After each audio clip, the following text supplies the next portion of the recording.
was diagnosed with breast cancer in the end of March of 2009. I had a lumpectomy, and that was followed with, it was stage 2B, lymph nodes involved. So I started out with chemotherapy and finished that in September, then followed with radiation for 6 weeks. So at the end of that time, January of 2010 came, and I took the BRCA gene test and was positive. So since then, the things that I've done have been totally preventative. So I had an hysterectomy exactly a year ago today, May 15th. And in August, I had a double mastectomy, and at the same time started my reconstruction. So we went to Northwestern, Johns Hopkins, and MD Anderson, looking for a good reconstructive process. I'm not big, and I also had radiation, so it makes things a little riskier and less choices. We weren't happy with any of the choices that they gave us. They wanted to use the latissimus dorsi muscle, and I'm an athlete, so I didn't really want to do that. One thing that I thought was very important for me was I knew I wanted to do the least invasive and the most natural. I was not anxious to use muscles where they didn't belong and take them away from someplace else. So this seemed very natural to me. I've heard from many people that using implants, they're hard, they don't feel good. I had heard about a fat process in Miami. I looked it up on the internet, found Dr. Corey, and my husband called, and he said if we could get over there in a week before he left for Europe, he would see me. And he did. So that's how this started. And that was the end of July of 2010. When we first came over, we had been told in reconstruction that I was not a candidate for a deep flap, which is your stomach tissue. I was not a candidate for the thighs because I didn't have enough tissue or body mass. I was worried the same thing would happen with fat grafting. Dr. Corey said that wasn't the issue at all, that I would be all right and he would find it, and he did. The surgeon did the mastectomy. That took about 3 hours. When he finished, Dr. Corey was right there to start fat grafting and did the first injections into my breast at the time of the mastectomy. So they were simultaneous. When I came out of the mastectomy and was able to take off the dressing, I actually had very small bumps, as Dr. Corey calls them, social breasts. I had social breasts. So that was already there from the first procedure.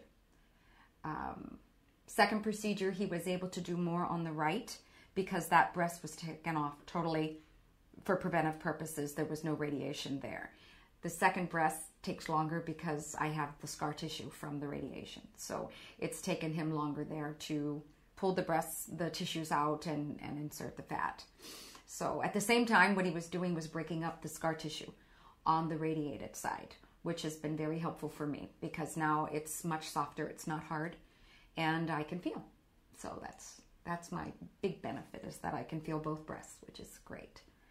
Doing the fat grafting actually helps to recreate and regenerate some of the tissue in the radiated skin. And so we were looking forward to that as a second side effect to actually the reconstruction. And I think it's working. I feel the difference. I know it's not as hard as it had been, so I know that that's definitely changing the skin, which is good. I have feeling in both breasts, which is great. More in the right now, but definitely have feeling in both. I know that that wasn't an option with implants, so a big plus.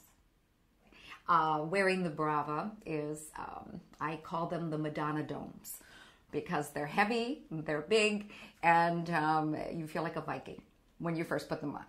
You can't do much in the way of wearing them because they're much bigger than you are, but you get used to it. I wore mine primarily at night. I would put them on around 9 o'clock in the evening and wear it close to 7 o'clock in the morning. So I would get my 10 hours primarily in the evening. So I was not using them to do anything active during the day.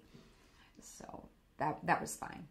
They're not painful at all. Just, I would say, awkward, but not at all painful. Sometimes the seal breaks and you have to recreate the seal, and that happens when you're sleeping. Sometimes if you move in a way that you didn't expect to move, lifting your arm up over your head or something like that. But no, not at all painful. There were times when you would just like to go to sleep and say, you know what, I think tonight I'll take a night off And I had listened to Dr. Corey very, very well and knew that it was important to wear the Brava at least 10 hours to pull that tissue, to pull those muscles. And that was always in the back of my mind. And I didn't want to ever affect the results by not having follow through. So I always wear the Brava at least 10 hours and use the pump for the extra because you do have the pump to actually give yourself that extra suction that isn't coming just from the machine itself. After the fact is just equally as important. So I am wearing it now, I think, more for molding and shaping, which when they're putting in the fat, they can do all they can, but they can't make it shape like a breast. And that's what the Brava does. So I've noticed that. And since my third procedure, I've seen that even more.